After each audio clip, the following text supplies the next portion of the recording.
그 다음 와인 이것도 제가 너무 인상이 깊어가지고 제가 소개를 해드리는데 뭐 이미 많은 분들이 많이 아실 거예요. 네, 리스 피노누아 2009년이었고요. 미국 와인 2009를 제가 마셔본 적이 있나 생각해봤는데 거의 없는 것 같아요. 이 와이너리도 굉장히 스토리가 있어요. 참고로 제가 이거는 한국 블로그에 정보가 많이 있어요. 그래서 한국의 여러 블로그를 좀 참고해서 말씀드린다는 점 감안을 좀 해주시고요. 이 도면의 설립자가 이제 케빈 하베이라는 사람인데 실리콘밸리에서 캘리포니아 실리콘밸리에서 큰 성공을 거뒀어요. 그리고 벤처 캐피탈까지 운영해가지고 엄청난 돈을 벌었거든요. 근데 이분이 와인을 진짜 좋아했어.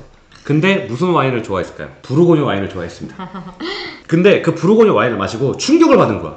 나도 이런 와인을 한번 만들어 봐야겠다. 처음에 어느 정도 열정이 있었냐면은 자기 집 뒷마당에다가 포도를 심은 거야. 그 정도로 열정이 있었어. 홈 뭐 빈야든가 뭐 있대요. 한번 만들어 보고 나 이거 제대로 해보겠다 그래가지고 땅을 찾은 거야. 캘리포니아를 돌아다니면서 땅을 찾은 거예요. 그래서 찾은 게 산타크루즈 마운틴이라는 곳이 있대요. 와이너리를 세우고 2004년에 첫 빈티지를 생산합니다. 이름이 이제 리스잖아요. 본인의 미들네임 있잖아요. 리스였어. 스페링이 달라. 발음 약간 그런 걸로 해서 이제 리스라고 이제 이름을 지은 거예요. 지금도 이제 캘리포니아에서 부르고뉴하고 가장 흡사한 피노누아를 만드는 걸로 평가를 받고 있고요, 실제로. 그리고 우리가 그걸 또 느꼈잖아요. 현재 피노누아랑 샤르도네, 쉬라 이렇게 딱 세 개를 생산한다고 합니다. 이 와이너리에 대해서 또 좀 찾아보면서 느낀 거는 어떤 사람이 정말 뭐에 진심이면 야 저런 와인을 만들 수가 있구나 뭐 이런 생각이 좀 들었고 제 나름대로의 평가는 프리오에 로크, 라두아나 뉘성조주 2017 정도 느낌이다 라고 적었어요. 잼미한 과실하고 싱싱한 과실이 같이 밸런스가 좋아서 너무 맛있게 먹었다라고 적어놨어요. 제가 볼 때는 이게 빈티지 그게 좀 있었던 것 같아요. 그러니까 2009 이게 지금 마시기 너무 좋았습니다. 그래서 이날 마셨던 분들이 이거 제일 좋았다고 평가하신 분들도 좀 있었던 걸로 제가 기억을 하거든요. 저도 이날 이게 제일 맛있었습니다. 자, 다음 와인. 감사한 분께서 도네를 해주셨는데 마세토 95를 마셨습니다. 뭐 슈퍼 투스칸 뭐 그런 쪽에서 거의 뭐 그냥 대장이잖아요. 그냥 최고의 와인 중에 하나인데 이런 말이 있다고 합니다. 보르도에 페트리스가 있다면 이탈리아에 마세토가 있다. 이 마세토가 오르넬라이아 포도밭 중에서 일부가 메를로에 되게 적합한 토양이라는 거를 발견을 한 거예요. 아 그러면은 요 밭만 따로 해가지고 메를로를 한번 식재를 해서 해보자 해가지고 만든 게 바로 이 마세토입니다. 근데 마세토가 너무 이제 막 잘 되다 보니까 아예 따로 도면 분리를 한 거야.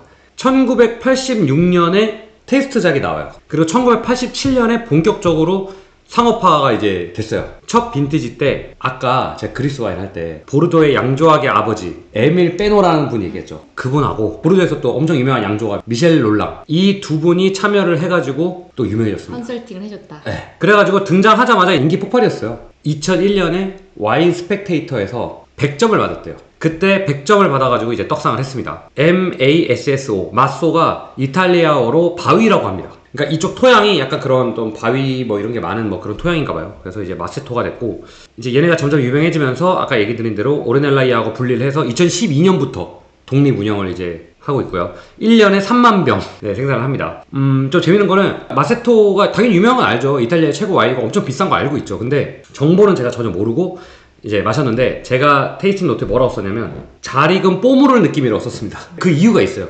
왜냐면 잘 만든 뽀무로를 마셔보시면 철분 뉘앙스가 굉장히 좋아요. 피 냄새, 그 우아함이 너무 좋아서 잘 익은 뽀무를 느낌 같다고 얘기를 했고 그 다음에 굉장히 찐덕하고 되게 묵직했어요. 그러니까 굉장히 좀 셌습니다. 그러니까 되게 인상 깊었어요. 사실은 뭐 잘 만든 보르도 느낌 들었고 다음에 나올 와인하고 같은 날 마신 거거든요. 비교가 좀 됩니다. 그래서 그 다음 와인 바로 보여드릴게요.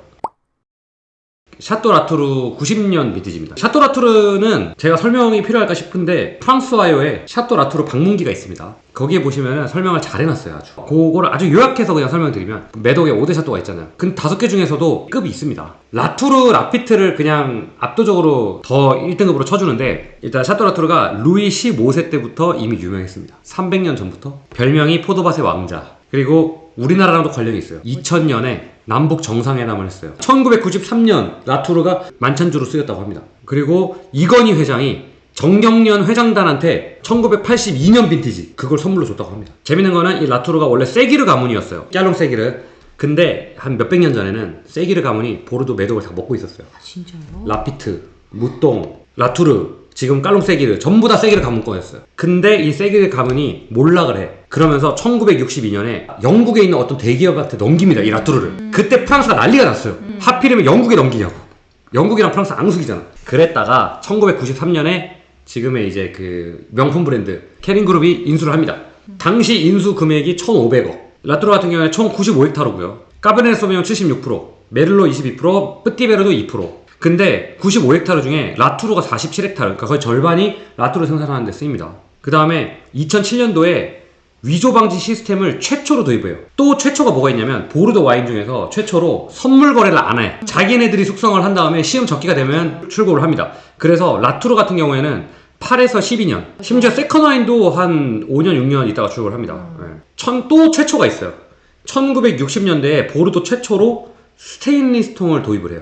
왜냐면 그때는 대부분 다 오크통 막 이런 거 썼을 거라고. 어떻게 보면 나름 모던한 샤또였던 거야. 그런 새로운 변화를 두려워하지 않는. 라투로 같은 경우에는 100% 새 오크통 쓰고 17개월 숙성을 하고요, 보통. 이 1990년 이 시음기를 말씀을 드리면은 진짜 어렸다. 아직도 과실이 너무 좋았어요. 특히 붉은 과실이 너무 좋았어요. 특히 1990년 빈티지 같은 경우에는 보르도에서도 묘한테는 좋은 빈티지 중에 하나입니다. 그래서 이거는 제가 딱 이렇게 적었어요. 한창 사업이 번창하는 30대 사업가 느낌이 난다. 시음 적기로 달려가는 그런 와인 느낌이 들었고, 그리고 진짜 이게 프랑스 문화 유산이다라는 생각이 들었어요. 와, 이게 프랑스의 문화를 이거 와인 하나로 표현할 수 있겠다. 이렇게 제가 표현을 좀 오바해서 하는 이유가, 제가 지금까지 맛봤던 프랑스 와인들을 다 약간 집약해 놓은 그런 느낌? 재미로 들으시라고 말씀을 드리면, 둘 중에 하나를 선택하라고 하면은 개인적으로는 저는 라투르였습니다. 왜냐면 이유가 있는 게, 이거는 사람마다 스타일이 다르잖아요. 저는 마세토는 진짜 진했어요. 정말 진했어요. 그러니까 찐득한 거 좋아하시는 분들은 이건 싫어할 수가 없어. 근데 마세토가 95였잖아요. 많이 익은 느낌이었어요. 근데 이 라투르 90은 아직도 너무 과실이 막 살아있고 가볍다고 느낄 정도로 그런 활발함이 있었어. 그러니까 저는 그런 와인을 좋아하니까 더 좀 인상 깊지 않았나 그런 생각이 들었습니다. 근데 이거는 둘 다 좋았는데 이제 굳이 얘기하자면 뭐 이런 거다.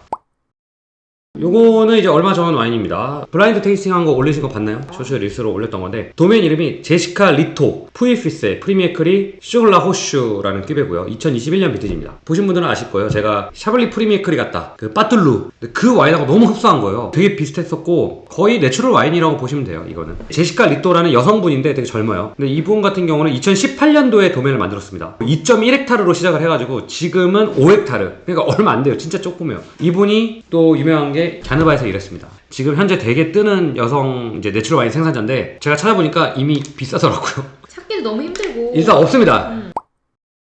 마지막입니다. 안토니오 쿠아리 AOC 라두아고요. 레 브리코트라는 이제 큐베입니다. 2022년 빈티지고 이탈리아 사람이에요.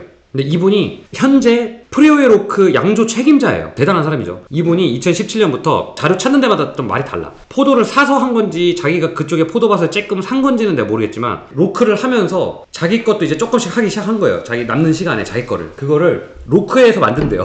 프리오에 로크 와인보다는 확실히 좀 더 가벼워요. 그리고 좀 더 화사한 스타일이었어요. 둘 다 뭔가 그 초록초록하고 신선하고 막 그런 포도 즙 뉘앙스는 비슷한데 뭔가 좀 더 가볍고 화사한 스타일이어서 저한테는 로크보다는 요 안토니오 쿠리오가 더 마음에 들었습니다. 문제는 뭔지 아세요? 가격이죠. 전 이게 가성비 로크인 줄 알았거든요. 로크보다 비싸요, 얘가. 단순히 제가 볼 땐 희소성입니다. 구하기가 너무 힘든 이제 와인이 돼버렸어요. 쉽지는 않은데 또 너무 좋은 분 덕분에 제가 또 경험을 할 수가 있었습니다. 아무튼 이렇게 해서 제가 거의 한 달 정도 걸쳐가지고 마셨던 와인들을 좀 보여드렸고요. 그냥 제가 맛있게 잘 마셨고 여러분들한테 좀 소개를 시켜드리면 좋겠다 뭐 하는 거, 그리고 또 역사도 설명드리고 뭐 그런 거니까 네, 참고만 하시고 편하게 봐주셨으면 좋겠습니다.